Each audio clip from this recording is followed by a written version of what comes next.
A vendor offers you a cheaper pump, faster delivery, and a small design change.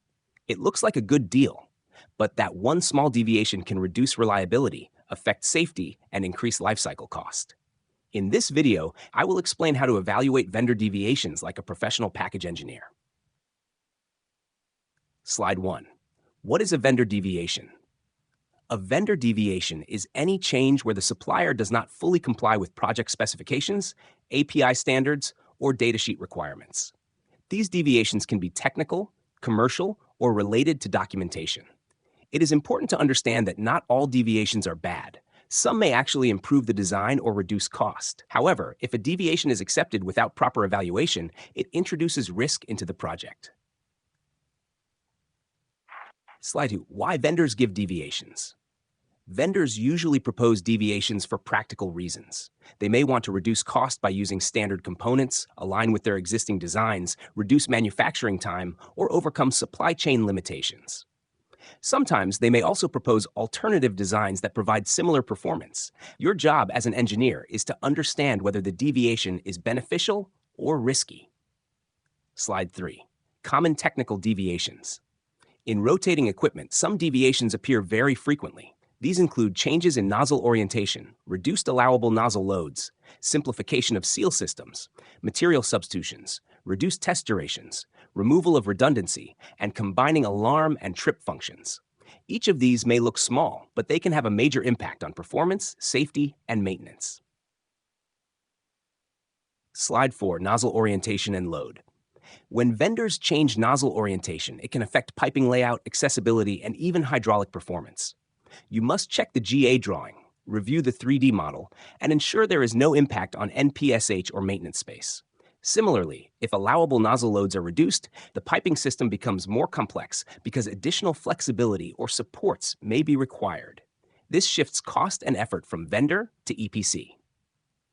Slide 5. Seal and material deviations. When a vendor proposes a simpler seal system, such as using a single seal instead of a dual seal, it may reduce cost but also reduces reliability and safety, especially in hazardous services.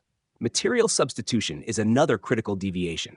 For example, replacing stainless steel with carbon steel may reduce cost, but can cause corrosion problems in the long term. These decisions must always be based on process conditions and standards like API and NACE. Slide 6. Test and redundancy. If the vendor reduces test duration, it may save time, but also reduces confidence in equipment reliability. Short tests may fail to detect early failures. Similarly, removing redundancy, such as eliminating a standby pump, directly reduces system availability. This must be checked against project reliability requirements. Slide 7. Evaluation framework. To evaluate any deviation properly, you should follow a structured approach. First, identify the type of deviation. Then, check whether it complies with applicable standards. Next, evaluate its impact on performance, safety, and maintenance. Finally, perform a risk assessment and decide whether to accept or reject it. This process must always be documented. Slide 8. Deviation types. Deviations can be classified into different categories such as safety-related, reliability-related, maintainability-related, layout-related, and documentation-related. This classification helps determine how serious the deviation is and what level of approval is required. Slide 9. Standard and impact check. You must always verify whether the deviation violates any mandatory requirement in standards. API uses the word shall for mandatory requirements, and these cannot be ignored. You should also evaluate the impact on performance, lifecycle cost, maintenance effort, and project schedule. If possible, use calculations or simulation to validate the impact. Slide 10. Accept or reject. Some deviations must always be rejected. These include any change that reduces safety, violates mandatory standards, or creates unacceptable risk. On the other hand, a deviation can be accepted if it meets performance requirements, reduces cost without risk, and is approved by the client. Every decision must be properly documented. Slide 11. Document control. Deviation management requires strong documentation control. You must maintain a deviation log, record technical justification, obtain client approval, and update all related drawings and documents. Never accept a deviation through verbal communication. Everything must be traceable. Slide 12.